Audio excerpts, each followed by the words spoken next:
So let's get into a little bit of chat about what the Raptors might be considering to do. Okay, so you may or may not, but if you're a basketball fan, NBA fan, you'll already obviously know this. There was a player recently waived or bought out by his team and put on the free agent market. Now, or the market in the sense that this player can be signed. This is a Shaq. Who loves this guy? This is a player who apparently is the CEO of one Shaqtin' the Fool, or at least he's on the board because he's the CEO, COO, the executive, crucial member of the Shaqtin' the Fool enterprise. He's Shaqtin' the Fool Hall of Fame. Yes, but number one MVP. But could he end up on the Raptors? We're talking about MVP. None other than our own boy, JaVale McGee. Now, I mean, he's available. Hey. He was waived by the Sixers. The deal with Boston fell through. So as of today, right now, we're recording this, we don't know where he's going to go. Coming up in the North. Masai. I mean... Hey, I'm not against it, man. To be honest, I know he's prone to be making some boneheaded plays. Mm-hmm.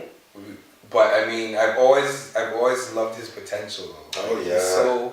You see that length? There's so much potential. Yeah. Okay. Length. Let me ask you this: because how many players do you think you know in the NBA that can dunk two basketballs on two different 10-foot rims in the same jump? Yep.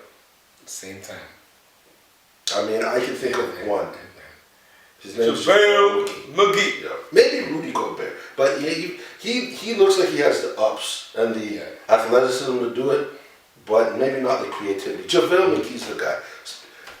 Okay, so my little thing on JaVale McGee is this. I know he's a Shaqtin' the Fool Hall of Famer, boneheaded plays on the court, but he's never really done anything off the court to warrant, heavy criticism or concern. Again, he's like legit 7'1", I think.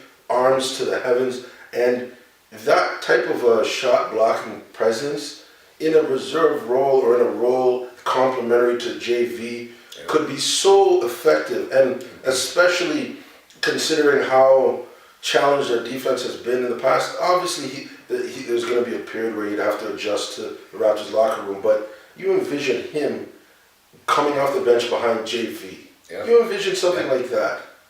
A little bit more mobile, I think he would address a lot of Raptors' needs. He is able to grab some rebounds, Again, as you said, off the bench he'll be another rim protector. Mm-hmm. So a legit big man alley-oop target, because Jonas is one of those guys that he'll catch alleys, but he's not so uber athletic that the guards will just feel to dash up an alley all the time.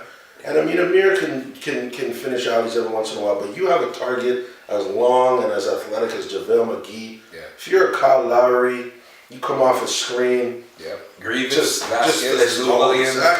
You just come off that screen and just throw it up in the air and walk back down the court. You don't even need to look because you know he's gonna dunk it. There's gonna be no back rim unless he's trying to be on shot. But he has to have an appearance every now and then. Exactly. So I you never know. Move. Hey, you never know, man. He might just gel with this group of guys. He might just. And also, you never know. You never know what might happen in the playoffs. Yep. Who the Raptors might be matched up against. You envision they're playing against a team like Milwaukee, who has full of long, athletic guys. Antetokounmpo, Henson, Michael Carter-Williams as their point guard. I mean, they've got so much length now. You want to be able to have our own ability to combat that. You look at Miami, you talked about Hassan Whiteside. Yep.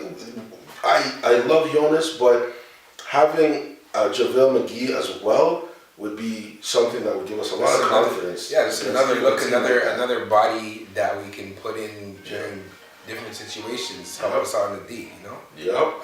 Even like maybe Chicago, having a rim protector against those guys, because Chicago's looking dangerous and they're missing their two top players, which both could possibly be back for the playoffs. Yeah, and you think outside of that too, you think a lineup of a big man rotation of Paul Gasol, Joakim Noah, Taj Gibson.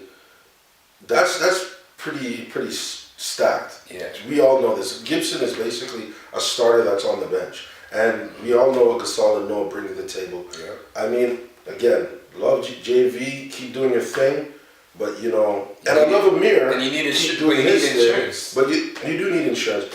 Patterson, you're a great 3-point shooter. You crash the boards at times. You play hard, and even Hansbrough, you're maniacal, but you play hard. But both of those guys don't bring that intimidation factor on the defensive end, and they also aren't guys that you could necessarily always rely on to maybe get an offensive rebound, put back dunk, or really sky for a block, which could be a game-changing kind of defensive play. Yeah, put them in even for 1-2 possessions. That might be the difference in the playoff series. Yeah. So I mean, that's what we're saying with JaVale. I think it could be a very well a good look, depending on the contract structure, which was the issue he had with Boston. Yeah, that might be the roadblock that might prevent him from landing on the team. But I mean, I think that should definitely be an option that should be explored. Oh, certainly. So, I mean, if a guy like that's out there and it's not going to cost you money or that much money, and you can't have the ability to bring him in. I mean, we didn't do anything at the trade deadline, and obviously the team is in need of something. So if a guy like that's out there, and we need exactly what he offers, I mean, I take that chance again. Yeah. But I'm not the GM, so Masai, we're talking to you. Yeah. So that is the segment of Trap Chat. And again, we'll catch you on the flip side.